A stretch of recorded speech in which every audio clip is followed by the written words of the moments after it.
And in this corner, weighing 100 maybe something pounds, doesn't know how to make an intro and is probably just trying to copy Michael Buffer, Marco Daniel De Santos brings you Level Cap Podcast with his opponent in the blue corner, weighing an indeterminate amount of pounds, pound for pound, the best designer on Level 99 games because he is the lead designer, Brad Talton Jr. Hype, hype, hype. I don't know, Marco. I don't know why you've immediately put us into this adversarial relationship here. Maybe, maybe halfway through this match, right when I'm about to completely beat you up, and for the pile driver, our other two rivals can come on. Maybe like Edge Marco and Darkness Brad and Darkness Brad, and we can team up to defeat them, and it becomes a co-op halfway. Yeah, that's actually what's happening. So our greatest rival is that's our WrestleMania plot. Yes. Oh yeah. By the way, are you ready for this wonderful episode of podcasting, magic, and all things otherwise?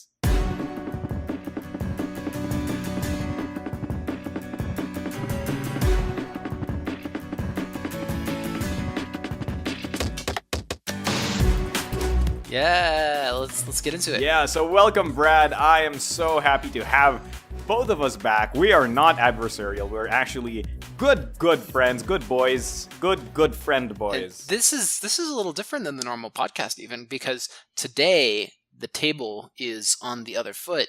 It is late at night in Albuquerque, and it must be early morning for you there in the Philippines. Yeah, it's really weird. Oh, by the way, I'm not sure if 2 in the afternoon counts as early morning. Oh, okay. Well, it's dark here and it's light there. So it's switched. So you're Edge, Brad, and I'm Light, Marco, and welcome. This is going to be a very interesting thing because I think this is going to be the first Level Cap podcast wherein neither of us is quote unquote sleepy. How late is it for you there? I don't know what time it is for you right now. It's about 11ish. Oh no, 11:50, almost midnight. Oh, so that's exactly the time I record, Brad. I am the one with power now. Yeah, like I said, the roles have turned. Yeah, the tables have turned, and I'm so glad to have you back. Hopefully, I don't keep you up for too long. And don't worry, wonderful listeners, we have a wonderful docket for all of you tonight, which will include certain things about the new BattleCon Online patch and much more. But before we get into that, let's ask the most important question for our following segment. Brad, I'd want to ask, what have you been doing? Huh? I'm really interested to know. I have been working really hard because the end of Imperial is in 2 days. That sounds really ominous, like End of Imperial. That's it's like an X-Men movie title. But that's coming up in 2 days. That's what I've been pouring all my energy into. And, we got to get the 48 hours ads running. We have to schedule our countdown. Doing all responses to the comments. Josh is coming in over the weekend to answer emails. We got to get our pledge manager set up. So it's all a lot of stuff happening for Imperial. Of course, if you're listening to this, it's too late. You've already missed Imperial and all the Chaos exclusives. Terrible. Oh no! Wait, are you saying that you can't get the stretch goals if you do pledge manager? Is that not available? Wait. Marco, a pledge manager. Yes, that's right. The pledge manager is probably live right now. You don't have to miss out. You don't have to miss this train. You can get all the cool stuff if you manage your pledge properly. Oh, man, I'm so excited. On the pledge manager. On the pledge manager? Yeah. On the pledge manager. Man, See, you knew it wasn't going to leave you behind. Oh, man, we don't leave any of our listeners and fans hanging, We always... No listener left behind. Yeah, we always leave that extended hand of the pledge manager awaiting with bated breath.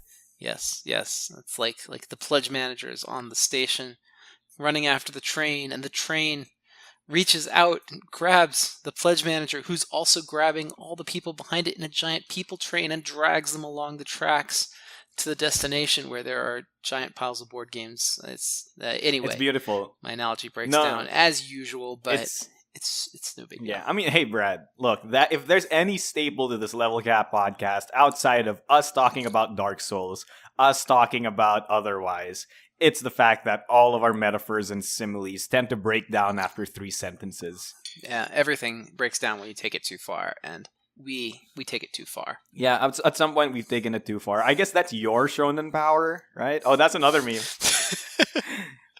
Oh dear. Let's take it too far. All right. So, aside from that, like, when will the countdown stream be? Is it like an hour before it ends, 2 hours before it ends? Well, Marco, if this episode is live, it's already happened. Ooh. You can just go look at the archive. Ah, see, you're trying to understand the future past tense of this. I forget. Yes. Yeah. The future past. The future past, right? Because it's in the future, but if the stream will have happened 2 hours before the project ends. I see. It's going to be very fun. There's your future perfect in or your future past perfect in action. I hate the English language sometimes. I mean, it's my primary language. I don't think future past perfect is actually a tense. I think I just made that up. Here's the thing. The mere fact that I thought it was a plausible thing means that the English language is garbage sometimes. You know what I mean? Like, The English language is a series of tubes, Marcus. Is a series of tubes? Is it all this wibbly wobbly, timey wimey language stuff? That too. Once you start getting to future perfect tense. Oh my gosh, yeah. It's future perfect. Okay, or future past perfect. All right, so okay, let's talk about something about Imperial that I really want to know, and it's that how do you feel about the project? I mean, like, currently, if we're talking about this, it's not yet done, but it's 2 days away, so you kind of have a general feel of what the project has been. How do you feel? How did you feel about Imperial as a project? I had a lot of fun with it, and I think that that everybody who's participated in the project has had a good time with it as well. It's been really cool. But yeah, players have been enjoying it. I've been enjoying it. Trey has had a lot of fun with getting a chance to fill in all the extra stuff that people requested. He's really into the solo mode now. Everybody's like, we want to play a solo. And so Trey immediately buckled down and started writing a solo mode, taking like comments and suggestions from all the solo players that have been requesting it, and he's integrating those together. And we're going to try and get that into the game if we have the funds and the time to make it all work out, which I think we will. Nice. It's not that expensive to add an automata deck to the game. Yeah, so I think he was planning to do like some sort of AI deck, right? That like when you draw from it and it determines what the AI does for its turn, and it's pretty cool. Because when you do a solo thing like that, you don't want to have the main player operating 2 boards. You really just want to flip over a card, have whatever interaction points would normally occur in the game be dealt with so that the players properly interfered with or competed against, and then the player goes back to the next turn. So, you want to. The main thing is to make the AI turn as minimal and painless as possible. Yeah, to execute. Not to say that it's easy or that the AI won't mess with you, because I'm pretty sure the AI will. Imperial's a very yeah, there will be difficult AIs, but the AI should execute quickly and cleanly with minimal questions and minimal decisions for the player to make. That's very good. I like that. I tend to dislike AI systems wherein it's like, like when the AI needs to make a move, it's like move to the closest ally. But if there are 2 equidistant allies, whichever one has the highest priority takes like, okay, come on. Yeah, like most AI, a lot of AI systems are just like player controlled or ghost players where the players have to take turns controlling a third player. But we really want to make a true AI for this, and there's been a lot of advances in true board game AIs in the past few years, especially with all of Stonemaier games. They've done a lot of work on this, and so in that sense we kind of stand on the shoulders of giants. I see. So you're like, oh, I like your AI, I think I will take it. Yeah, I mean, it's not like a copy. They're not super. I mean, I guess what I say is they're not super innovative in that sense. Like, the AI, you flip a card, you do the thing. It's kind of hard to say that's a big innovative thing. It's more that the paradigm surrounding this, like how AIs act in relation to the players, how they, how you don't operate an entire player board, how the AI just takes care of certain points. Those are the kind of advances that have been made in this field. Okay. So, like, we can use those theories. The mechanics are, have been around for decades. Okay. Then that's great. I think that's a very cool thing, right? Like, quote unquote old tech being repurposed in a different point of view. which allows it to basically make the game better. So in the end, I'm all for it. Anything else you want to talk about before I invariably recede back to my part of this segment, wherein I bet you would probably guess what I'm going to talk about? Roguelike dungeon crawlers, procedurally generated. See, at this point in time, the fact that you said that makes me want to just change what I was going to talk about and not talk about that at all instead. No, that would be yeah. Well, that's why we love you, Marco. You're so predictable. Oh my gosh, is that what you were actually going to talk about? No. Well, now that you said it, I'm probably not going to talk about it because to be fair, for the past three ones, I did talk about roguelike dungeon crawlers. So instead, I'm going to talk about an anime. So I guess this falls in line with the usual stuff I talk about. I'm going to talk about an anime called Megalobox. Very good anime. Currently still running. And the concept is quite interesting to me because it is both very innovative and very old. I think a lot of this anime series is pretty cool because of what I know about its production. So there's an old anime, like 1960s, 1940s or something anime called Ashita no Joe, which is like a boxing anime about it's a shonen boxing anime, but they don't have atrocious powers. Not to the level of Kuroko no Basket. Because this was before that age. Yeah, this was before that age. And I think it's the 50th anniversary of that anime. So they made a reboot. They rebooted it, and it's called Megalobox, which is really interesting because basically it's like Real Steel meets Hajime no Ippo, right? So it's like it's like this post-dystopian world, like sci-fi futuristic, but like not that far off into the future. So maybe like 2060 or 2050. Like that's how quote-unquote near it is in terms of like how advanced it is.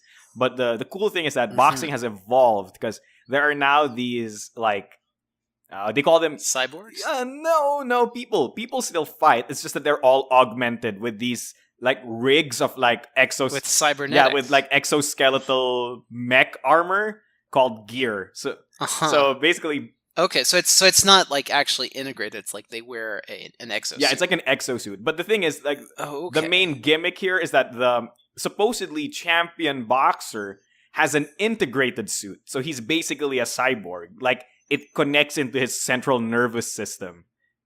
Right? So that's the main enemy character. The main character is called Junk Dog. And he's like an unregistered citizen, blah, blah, blah. The big gimmick here is that Junk Dog is poor. And his gear sucks. Like, it's just a bunch of pistons and, like, steel pipes. And he tries to enter into a tournament to get to the top. But nobody wants to fight him. Because why would anybody want to fight a no-name boxer, right? So his manager decides to come up with a gimmick for him. And they were thinking of a gimmick when suddenly his gear fizzes out and just breaks down and stops working. So the manager's like, all right, since we have no choice and we have no money, here's your gimmick. You fight without the gear. So in this... so his gimmick is that he's not involved at all with the main premise of the anime. Yes, that's the gimmick. So in a world where that sounds it's atrocious, right? My gimmick is that I have no gear. Yes. So he goes into the competition. His name he adopts a title called Gearless Joe, and basically he fights his way to the top because the entire message of the show is that like in those like racing anime where it's like, it's not the car, it's the driver. Marco, I've seen a shonen anime before. I know exactly what the theme of this anime is. Yes, all right. So no need to explain. Absolutely atrocious. Do they wait? Do they all become his friend after he punches them in the face? No, it's actually a really mature show. Like, I'm not sure. Really? Yeah. Okay. Because the reason he wants to do the reason his manager is helping him is because the manager owes something to the mob, and the mob will kill them if they don't win the championship. Like, and there's like some deep inner politics and stuff. But I don't think there's like, oh yes, we're now best friends and stuff. Because like, it doesn't happen, I think. Like most of the time, he ends up. Okay, so maybe a little more realistic. Yeah, then. for a show with like. Okay, well it sounds pretty cool. Yeah, Sounds pretty. yeah, it's pretty cool. I'd watch an episode. You watch it; it's great. The cool thing about the production of this thing is that they purposely make it look bad. So the animation is actually really crisp, really nice, and the character designs are absolutely amazing. But they do something in the post processing wherein it's like they process it and filter it in certain ways. So basically, they downscale it into like 1960s size. To make it look older? Yeah, and then they upscale it again so that it's a bit grainy and like pixely. So it looks like it came out of the 1960s era, but it's using new age animation techniques and new age animation character designs. So it looks super cool. Even if you watch it in 1080p, it still has that grainy look to it. So okay, I'll check this out. Is this on Netflix? Oh, it's not on Netflix. I think you have to watch it on some dubious anime websites. On Crunchyroll? Yeah, or something like Crunchyroll, yeah. So it's pretty cool. Oh, You should watch and keep out for it. It's a pretty great show. I like it. So that's what I've been doing, and I hope you guys enjoyed. If you guys want us to try any form of media, we will absolutely get into it. Just make sure it's easily accessible and we don't have to do some sketchy things to get them. Oh, and one more thing. The next episode will absolutely be Moonlighter. I think Brother Ming was the one who suggested that we do Moonlighter, so we will do Moonlighter. Brad and I have actually been playing. We're both playing it now. It's just we haven't gotten far enough to give you a real talk about it. So Yeah. But we are going to get back to the situation where we both do the same game and really talk about it. Yeah, because at the end of the day, like, we could talk about it now, but then all it would be was like, oh, this is a roguelike dungeon crawler. And the first dungeon is real cool. Oh, man. What? I've gotten all the way to the boss of the first dungeon, Marco. I'm way ahead of you. Man. But I only started last night, okay? Yeah. All right, let's move on. You're behind the curve. Oh my gosh, I'm behind the 8 ball, but let's go on to our next segment. Our wonderful, wonderful pipeline where Brad will talk about all things that are related to development and making board games. So, Brad, I want to ask you one thing. Is this a pipeline segment, or is this a character of the week, or is it a little bit of both?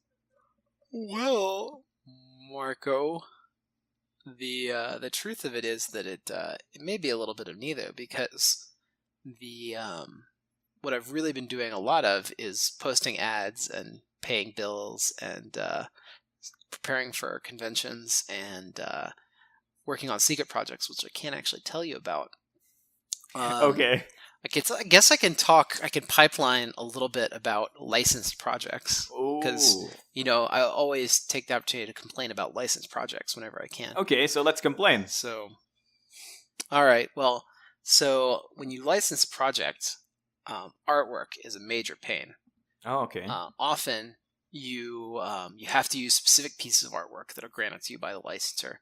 It's often very difficult to fit those to your card. So if you have a certain kind of like image box and the artwork is not that size, well, you have to crop, you have to adapt. Sometimes you'll need to, like, if the licensor will let you, you can extend the background of some of the panels of the art, or cut out certain bits that don't work for the composition you're trying to use. But in general, it's pretty tough, and you have to do. It's a lot of just like scouring through, comic books or art books or whatever other sources that they've given you as the official sources, and saying like, okay, we can use all these things. So a lot of that, and that's one thing that me and Laura have been doing for our next licensed project is we've just been tabbing through a lot of art books to find the art we need for the cards for these characters.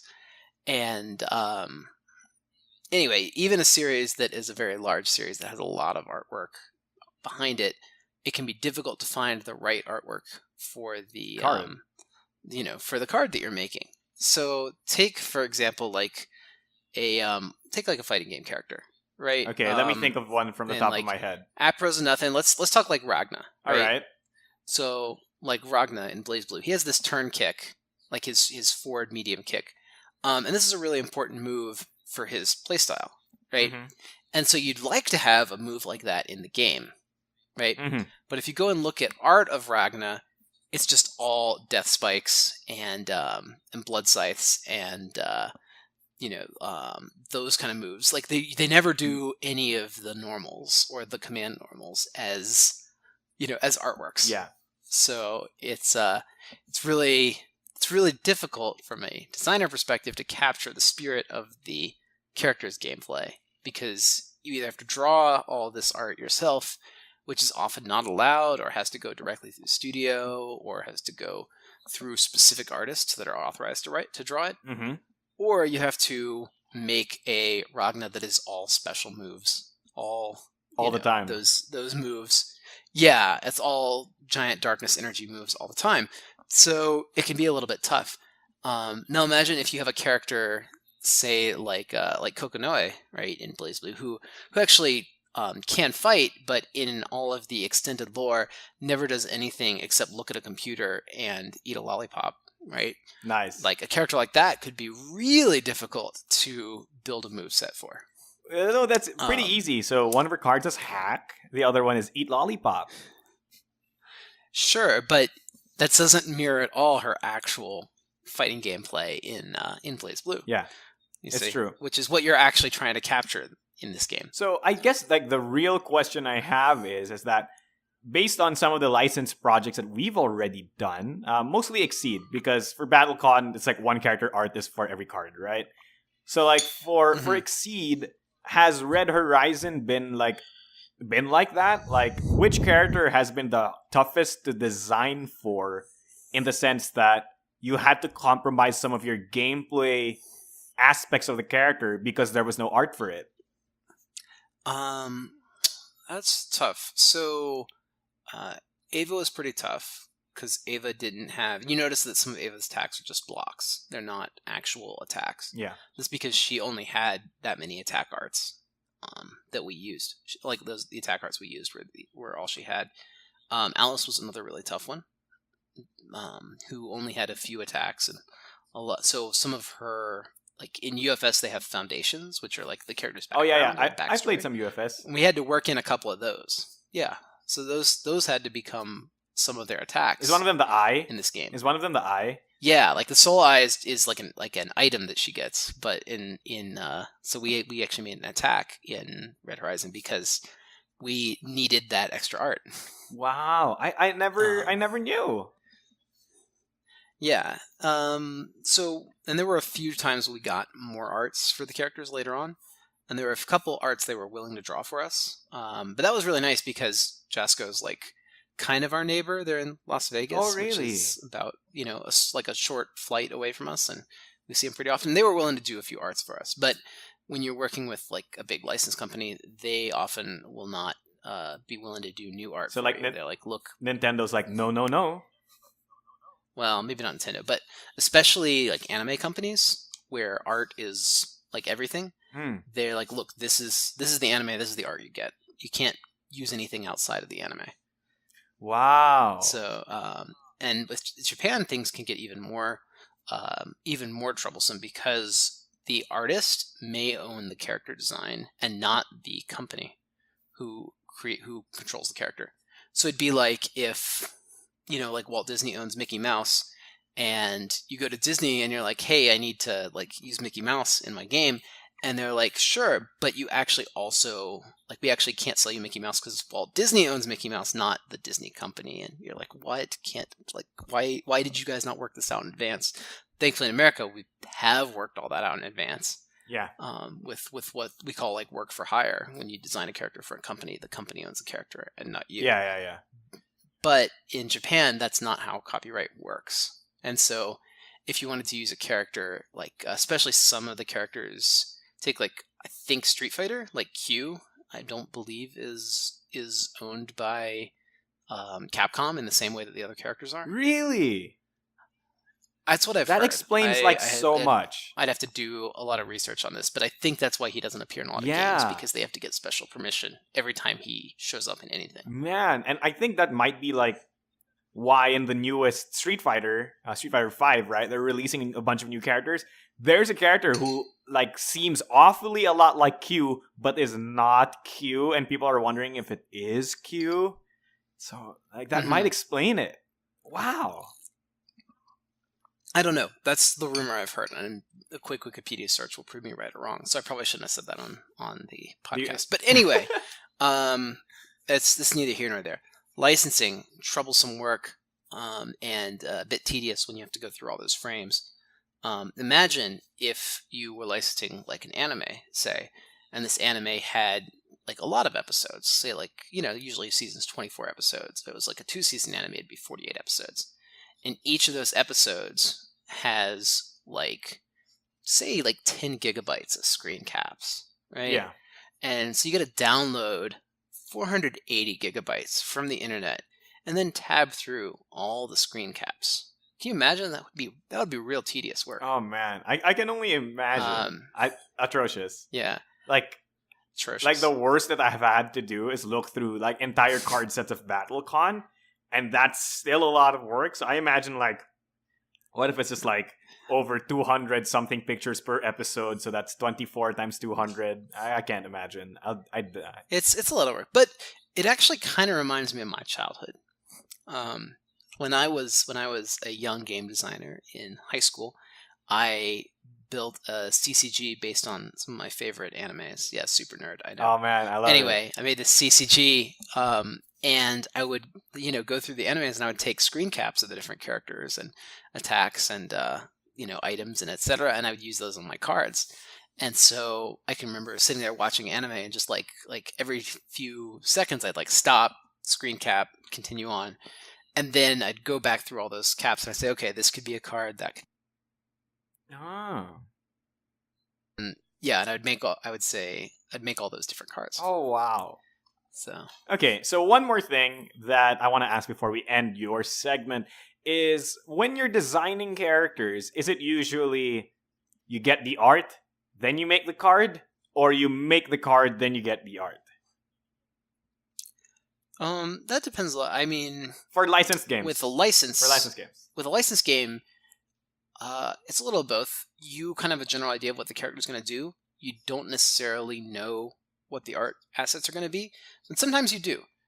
And I guess it's really more of an organic process because you have to adapt to whatever they have. If you don't know, you have to kind of make the character as best you can and wait for the art to show up and then adapt to the art you have. If you get the art first, you definitely work with the art that you've been given. Licenses have kind of a time limit on them, and so you really want to... The best way to do a license is to have the game entirely complete, and then when the license shows up on your doorstep, you're like, okay, got it, bam, and the game's done. That's an ideal world situation. I see. Which is one reason that I pre-make a bunch of Exceed characters, so that if I get a license, I can either take another series that hasn't been printed and pull it in to this new license, or I'll already have the license made and I can just, send it out the door. Yeah. Oh my gosh. I want a Mega Man Exceed season. Do it, Brad. Do it.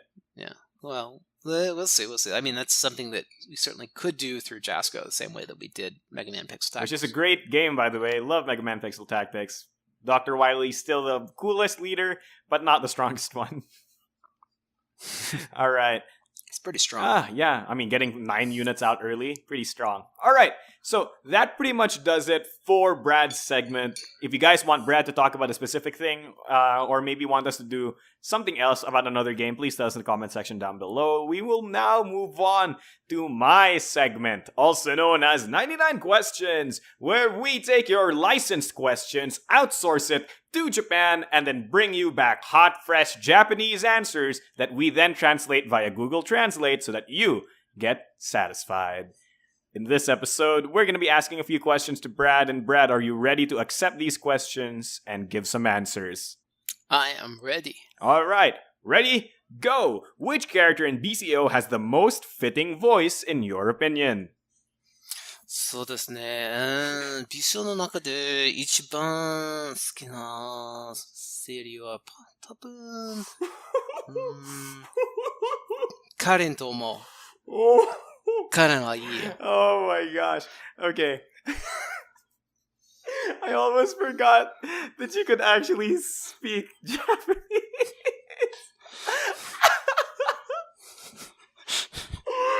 Oh, okay. I lost it. I think Karen's voice is pretty good. I also really like Seven. I have to say, really like Seven, and Hikaru is a great fit. Yeah, I tend to agree. Oh my gosh, I can't breathe. You said it was your idea. Yeah. Look, okay, Brad, I fully expect that you never take anything I say during the intro of this segment seriously. And okay, whatever. Amazing.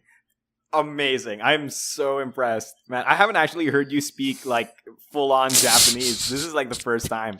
I am super... I'm gonna be traveling back in September this year. Ooh. Spending a few weeks in Japan. Oh man, that's gonna be great. Hope you enjoy. Yeah, so I'm looking forward to speaking again. I've gotten pretty bad at it, I have to say. That didn't sound too bad to me, but then again, I don't know Japanese, so Yeah, right. It's easy to make it sound like you can speak the language. I could just be. I could have said like Marco, I'll eat your hat or something, and you wouldn't know the difference, right? yeah, I wouldn't know the difference. I would be like, oh, sugoi desu ne, and then you'd be like, whatever, Marco, you suck, and then I'd be like, yeah, just whatever. Okay, I think the character with the most fitting voice. So, like, I have two opinions on that. I really think that Hikaru's voice is really great. Mostly because I like shonen characters, and I bet like you went to the voice actor and just went, just he's a shonen anime character. Did you just do that? Is that your voice direction? Yeah, that was the voice direction. Was he's this just shonen anime protagonist, Okay. and just play it up over the top as best you can. We're gonna bring the same voice actor back for Evil Hikaru. Are you just gonna warp their voice? You'll get to hear that voice again. Well, he's gonna say different lines. Too, yeah, and then you're gonna warp the voice. But yeah, it's gonna be the same voice, but distorted. Oh my gosh, like demonic distortions. And then what I really want is what I really like that I find to be fitting is for Kimbei, actually. Like when I first heard Kimbei's voice, I was like, Kimbei's French? But then after a few minutes, I was like, Kimbei's French. You know what I mean? Like, I never expected her to be French, but when I heard it, after like a few minutes, I was like, huh, I guess she always was French. I was a little surprised too, but I think the accent really works for that character. Yeah, especially since she's a fancy... I was very happy with how it turned out. Yeah, especially with her costume, her second costume. With her master costume? Yeah, the, what do you call it? Phantom Thief Kimbei. Phantom Thief Kimbei is so fun because not only does the voice fit that masquerade look very well, the description of that costume is like the best. I love the description of that costume. Did you? Once you're the Archmage, nobody can tell you what to wear. Yeah, I mean, like, look, she can just go out and cosplay whatever. She can do whatever the heck she wants. She's the Archmage. She's the equivalent of like a huge political leader, so that's fine. What I'm really waiting for though is characters like Wardlaw. I can't wait until I see what you guys do with characters like Wardlaw. Yeah, it'll be fun. Yeah. Now, next question. What we didn't actually talk about, I think we missed something entirely, which was what happened with BCO this week, because we have a new release, and I totally spaced on the new release for BCO. Oh, okay. I didn't talk about sure, it. we can insert it here. So I'm gonna Kanye your segment here, and I'm gonna give this right back. But I first want to talk to you about BCO and what's happening over there. Sure. BCO, we just released the AI patch. Woo. Woo, woo, woo, woo, woo. Apparently nobody asked for this. I thought it was the hottest thing, but apparently nobody asked for AI, and nobody at all is playing AI. Is that right? No, I'm playing AI. Some people are playing AI. We're trying to make AI smarter, make AI smart again. AI is a bit, you know, like how you have an affectionate feeling for your dumb dog. I think that's how I feel about AI right now. It's like, oh, you're so great. You have so much potential, but you're so dumb right now. Don't worry, we'll help you. Yeah, the AI. So the AI is built on like the player move list. So it looks at all the games in the past. It compiles all their move lists to figure out which moves are the most effective, and then it plays those moves against you. Currently, it's not very smart with its option selects, and it antis weird things in weird ways. But it'll get better over time as we start to refine the algorithm a bit. And but anyway. Daniel is like, yeah, nobody cares about AI. What everyone's really excited about is Anaf. Oh my god. Who's now playable. My waifu. So Anaf is basically two Hikarus stacked on top of each other. Wearing a trench coat, trying to get into a movie for free. Yeah. Basically. She has the 4 elemental stances, and each one completely changes her disposition from like brawler to heavy to speedster to defensive juggernaut, and so she can really change her entire identity based on the flow of the match. Yeah. So that character's out. She was the secret bonus boss in Devastation, and now she is fully revamped and rebalanced for competitive play, and is available in BattleCon Online. Jeez. This is your first chance to play Anath competitively. I'm planning to main her, actually. I'm actually maining her right now. All my profile pictures are now Anath. I've noticed this. This has been the case for a while. She's super cool. Yeah. She's really fun. Really cool character. And we're working on the VA for her now. Oh, what? We're actually working ahead on all the VAs so that we can, the voice actors, so that we can have those ready for the next season, the rest of season 2 and all of season 3. Quick question. Get ahead of those. What's your voice direction for Anath? Voice direction for Anath is, well, she's pretty mean. She's the like Dread Knight avatar of Havoc, who's this ancient primordial elemental who wants to destroy all life. You know, that kind of thing. Oh. Have you watched Dragon Ball Super? She's kind of a villain. No, but I'm pretty sure that's a Dragon Ball plot without any further prompting. No, I'm saying that there's a character in Dragon Ball named Zamasu. I'm gonna send you a clip after this episode, but basically all of Zamasu's lines are like, "I have absorbed the sins of this world, and I shall purge all non-godlikes. Mortals like you have no chance against a god like me." Is that it? Nah, she's not that over the top. I mean, it's Dragon Ball though, so I guess it's pretty over. More like we're going more like Illidan level. Like, you are not prepared. I see. Okay, I'm really excited to hear what her voice sounds like. It's gonna be really fun. You are not prepared. That's gonna be every character against Anath right now. Anath's pretty fun. You say she's 2 Hikaru stacked on top of each other, which isn't wrong, but I also feel like it's kind of inaccurate to the sense that Anath actually has 20 billion movement effects, and Hikaru has 0, right? And that's not unfair, I suppose. But the elemental thing, she does the elemental thing. Yeah. Even to the even more extreme level. It's I think what I'd like to describe it as is that she's Hikaru times 10. So all the strengths times 10, but also all the weaknesses times 10.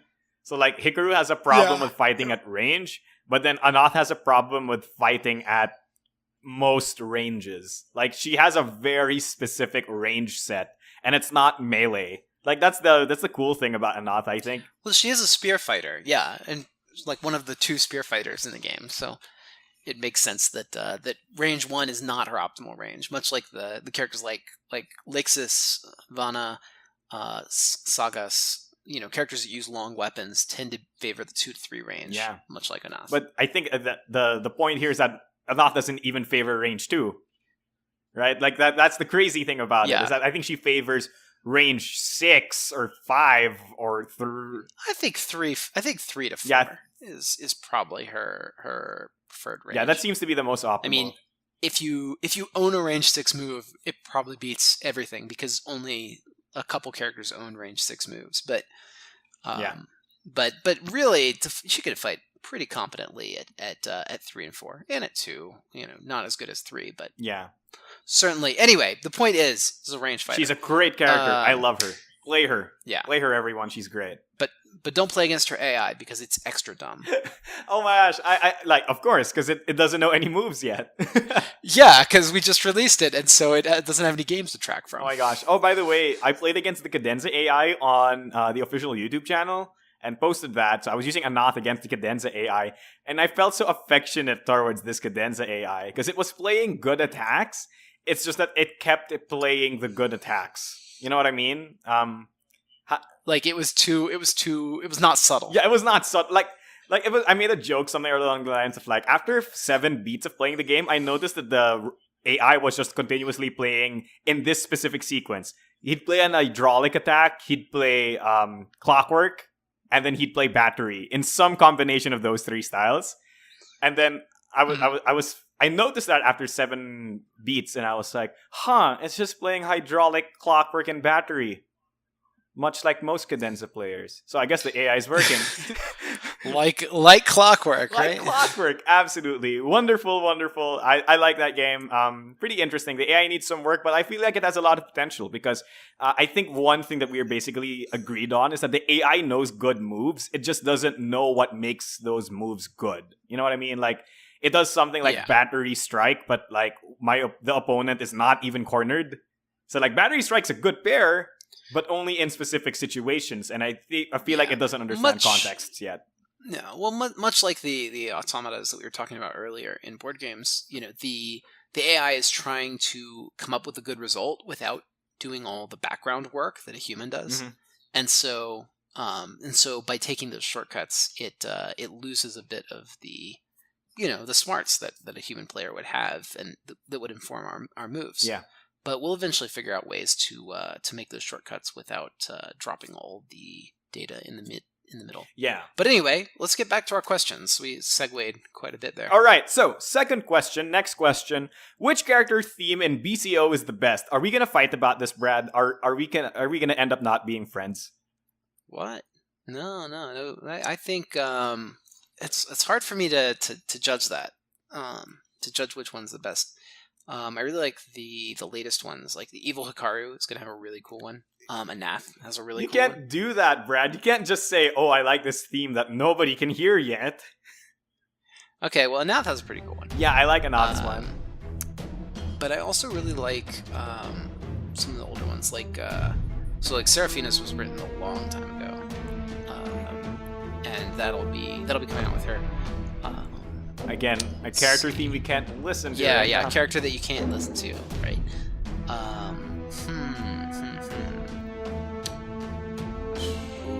Tough. It's tough. I think Hikaru's is pretty good. I like Hikaru's, yeah. Yeah, Hikaru with the good voice acting and the good theme song. It's an unbeatable combination. Yeah, it feels like you are a shonen protagonist. I like the theme. It feels very anime. But really, all the music in the game has been stellar, and the composers have been great to work with. Composers? So there were two different composers who worked on this project. Oh, I only knew Wesley. Who's the other one? Yeah. So Plaster Brain was the first composer that worked with us and did all the season 1 characters, plus all the season 1 characters plus Seraphina's theme, which was originally Byron's theme, but we decided to appropriate for Seraphina because I felt that was a better fit. Mm-hmm. And then and also did Erie's theme and another theme that hasn't appeared in game yet, but that we'll probably use for Klinhide if he ever shows up. When? It's pretty cool. When he shows up. He is my boy. Yeah. He is my son. I love Klinhide all much. right. We'll get to him. We'll get to him. I think my favorite He's in planning. Oh my gosh, I can't wait. My favorite theme is obviously the best theme in the game is Kimbei's theme. There's no doubt in my mind that it is the best theme. If I could play Anath while always listening to Kimbei theme, I think that would be that'd be the best experience I have. I mean, I can just go to YouTube and I guess loop the song and then mute the game. I mean, I guess I could do that. That's not a bad way to do it if you want. I mean, I don't think we're going to add the option to select character themes. It's not Smash Bros. Oh man, I wish it was Smash Brothers. Okay, but I think the other theme that would. I wish it was Smash Brothers too, but oh man, that's I can't wait for gotta have that Nintendo money. Exceed BattleCon when. Yeah, well, so if we played BattleCon on the 7th Cross board, it would basically be Smash Brothers. That would be glorious. We need to make an entire game around that. Canon. Coming soon. You know what? Speaking of which, is there a 7th Cross game mode where it is a platform fighter? Because I would totally play that. We do not have plans for a competitive mode in that game currently. Dang, I would totally play a platform fighter 7th Cross game. So I think the things that make a co-op game work are a little different than things that make a competitive game work, and that's why it's not so simple to just throw in a competitive mode. Oh dang! But in the future, if 7th Cross's universe is popular enough, maybe we can pull an Exceed and kind of make a derivative of the game system, right? Yeah. I mean, we I don't know. What I really want to do is make some kind of multiverse type crossover fighter. Exceed versus we bring together versus Millennium Blades versus World of Indians versus Seventh Cross. Yeah. Oh man, Someday. what's that called? I mean, Exceed might just be that in the end, right? I guess Exceed might just end up doing yeah. that. All right. Super Exceed Bros, Super 99 Bros, Level 99 Bros. Yeah. I don't know. Super Hikaru Super Brothers. Hikaru Brothers. I am done. All right, last question for this segment. Which characters are the most archetypal brawler, most archetypal heavy, most archetypal specialist, and most archetypal tactician? I am assuming this is BCO related. Yeah, this is like these have all been BCA related. So let's say so in BCA, this is pretty clear. They're all going to be war characters because war was designed to be the archetypes of the game, right? Yeah. And so for brawler, like Hikaru is your obvious brawler. Mm-hmm. Cadenza is your stereotype heavy. Yes. Like his whole ability is like he can't stop me. Specialist probably gonna be probably Kalistar. Would be the iconic specialist type. I see. Or Rookyuk. One of those two would be a good point. A good person to use for that. And tactician Kadath is kind of the the one that you think of first. Probably now you think of Karen first, but Kadath was the original, the OG tactician. The OG tactician. I think that's very interesting, right? Like, because these categories have been a big contention in the community of BattleCon. Not necessarily that people dislike them, but more of like people often have different feelings of what a blank is, right? Like, what's a brawler, what's a heavy? I think a couple of those categories could be split. Like, for example, like Brawler, you could split out Disruptors as a separate class because characters like Schecter and Demetrius and Luke feel a lot different than Hikaru and Klinhide and Pendros, right? Mm-hmm. Like those kind of brawler characters are. So those punchy brawlers are a little bit different than the stun gun brawlers. Yeah. And they feel a lot different in play. Likewise, you could take the specialists and pull them out into two groups as well. You have your option specialists, which are like Clive and Gerard and Joel and such. And then you have your like effect specialists who are like Marmalee and Oriana and Berman, characters that just have a lot of control in the use of their effects and their kit, versus the characters that just have a really massive option set. Okay, that's interesting. How about heavy and tactician? So, I don't think those are really big enough to split out. Like your heavies, you kind of have like your counterattackers versus your overpower fighters. Where a counterattacker, say like Eligor, is somebody who, when he gets hit, he'll hit back better. Yeah. Whereas a true heavy is just someone like Alexian who just hits harder than you every single turn. Yeah. And is not beatable if you don't dodge him. Mm-hmm. As far as tacticians, like I said, splitting these guys up, those two categories, is a little tenuous because they're not really large enough to split up. But I guess we'd say with tacticians, you have the I don't have a fancy name for it, but like to me, there are two kinds of tacticians. There's the one kind of tactician who uses positioning and spacing to control people, and then there's the other type of tactician who's like, oh, this marker controlling thing is just a way for me to get more power to punch you. Like I think that's fair. Like a character like Malandrax is not really placing things on the board or like, yeah, there's characters like Caitlyn, or maybe not like Caitlyn, maybe more like Arya or Kadath or Karen, who have a sub character that's moving around with them and assisting them. Tanos would fall into that, but there are other characters like Voko, or if you remember Danny from way back. You mean Proto Voko? Yeah, Proto Voko, or even Caitlyn, or Burgundy, characters that just use their tactics, their markers as a way to flag certain spaces where they have control. Yeah. I feel like those characters actually are pretty different and would be implemented differently in BattleCon Online. Oh, now that's interesting. Like they would have totally different programming in the back end to make them work. I see. That's very interesting. You know, I really like these categories, but of course everybody who's listening to this podcast probably knows the meme, the age-old meme that everyone's just a brawler. There's only one category. It's called Brawler. Yep.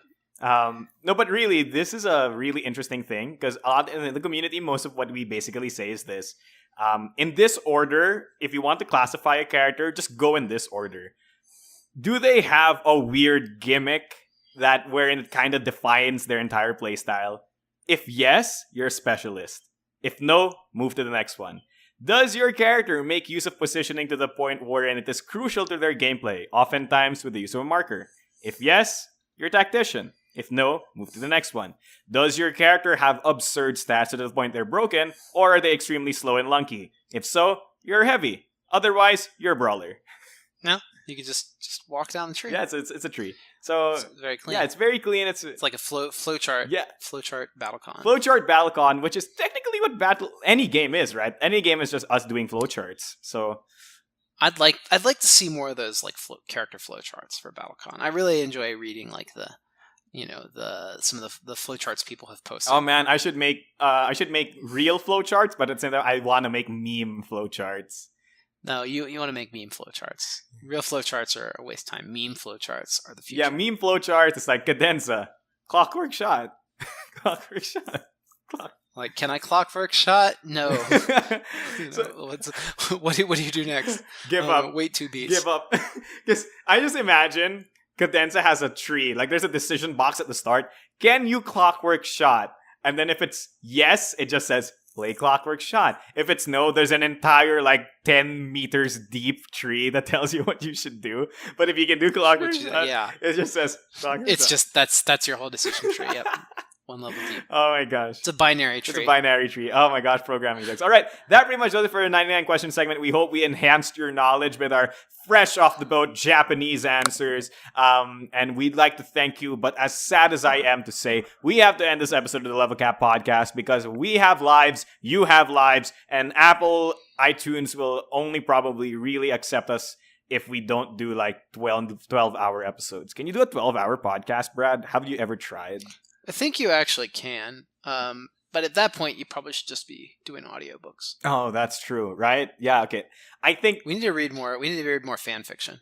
That was the fun. Oh my gosh, we should totally get for more fan fiction. I'm pretty sure there's a few more. We can read some. There's a lot written. Well, before we close this off, I want to ask one thing to the people listening to us. I personally would like to bring back the variable segments.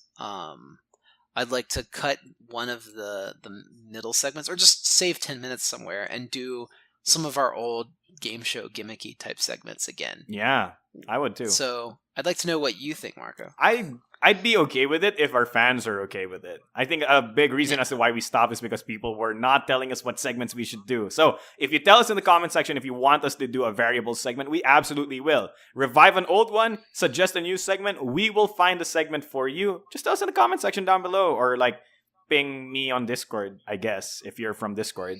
Yeah, so give us some ideas or tell us which classic segments you want to hear again. We want to know. Yeah, Dark Soulsified again, please. Except Dark Soulsified, which is banned forever. Banned segments. All right, so that brings us for this episode of the Level Cap Podcast. I hope you guys had a great time enjoying and listening to us. If you guys like the podcast, please give it a like, give it a comment in the comment section below, share it with a friend, and if you hated it, share it with your enemy. As usual, it has been me, your host, Marco De Santos, also known as Mechanic Cricket, and with me has been my amazing co-host, who's probably really sleepy. That's me, Brad Talon. And as usual, we want you to not forget your special action. And thank you, World of Indians. Thank you, and good night. Happy gaming.